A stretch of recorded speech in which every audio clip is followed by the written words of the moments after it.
What's going on, everyone? Chris from Pickdawgz.com here with your free pick in the Illinois versus UCLA college basketball matchup going down Tuesday, February 11th, 2025. Just a reminder, if you haven't already, make sure you subscribe to our channel and smash that thumbs up. And if you're looking for my best bets, the games that I love, head to Pickdawgz.com, click the Premium Picks tab at the top of the page.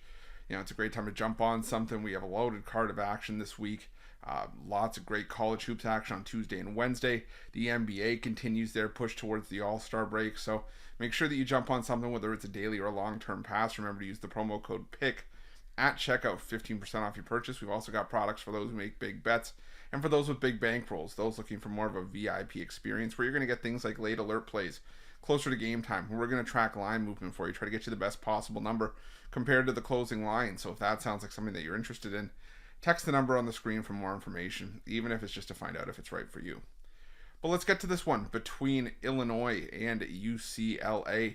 And we've got an interesting Big Ten matchup here. It's still weird for me to say it's a Big Ten matchup, but Illinois coming into this one with a record of 16-8 on the year, 12-11-1 against the number, after ending up with a 95-74 win over Minnesota on the road in their last matchup, now alternating wins and losses in each of their last 6 games, while UCLA comes in 18-6 on the year, 13-10-1 against the number this season, after ending up with a 78-54 win over Penn State in their last matchup.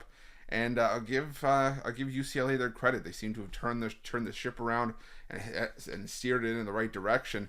But I will say a lot of it has to do with the fact that they've either been at home or at least on the West Coast, where we've noticed a lot of these Pac-12 teams that have defected to the Big Ten and the ACC.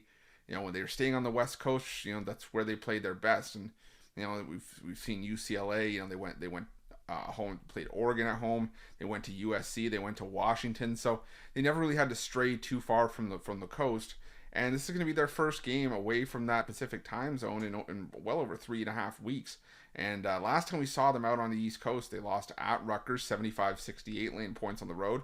Before that, they lost at Maryland 79-61. So it's going to be interesting to see if UCLA can keep that momentum going here, going back out to the East Coast, or at least into the Midwest. But now you take on an Illinois team that started to find themselves again after a little bit of a bumpy stretch, where they lost to Rutgers on the road and Nebraska on the road as well. But this is a team that's looking to start to get healthy. You got Yakuchionis back in the lineup.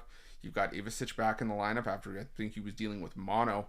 And this is a really good Illinois team with a lot of length, a lot of skill, and they can break down this UCLA defense, and they have the size to go toe-to-toe with UCLA as well. So it's going to be a great matchup here. But like I said, I think the difference for me in this game is the fact that this is another cross-country travel spot for UCLA, and this is a UCLA team that prefers to go inside, in terms of putting points on the board. In Illinois, they're not giving up anything easy inside. Teams are shooting just 45.3% against Illinois from 2-point range. Now, the only advantage I would say that UCLA has is that they force a lot of turnovers. This is a Illinois team that doesn't force turnovers at all. They're dead last in the Big Ten in turnovers forced on defense, and UCLA does a good job of taking care of the ball. While on defense, UCLA's defense second in the conference in turnover percentage, and Illinois does a decent job of taking care of it, not as well as UCLA.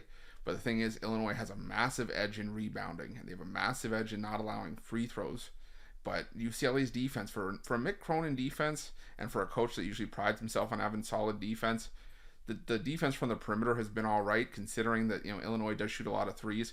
They're only hitting them at a 28.7% clip. That's still a little bit alarming for me, but they're shooting well everywhere else. They do a decent job of getting to the foul line, and when they get to the free throw line, they're hitting their free throws at a 76.4% clip.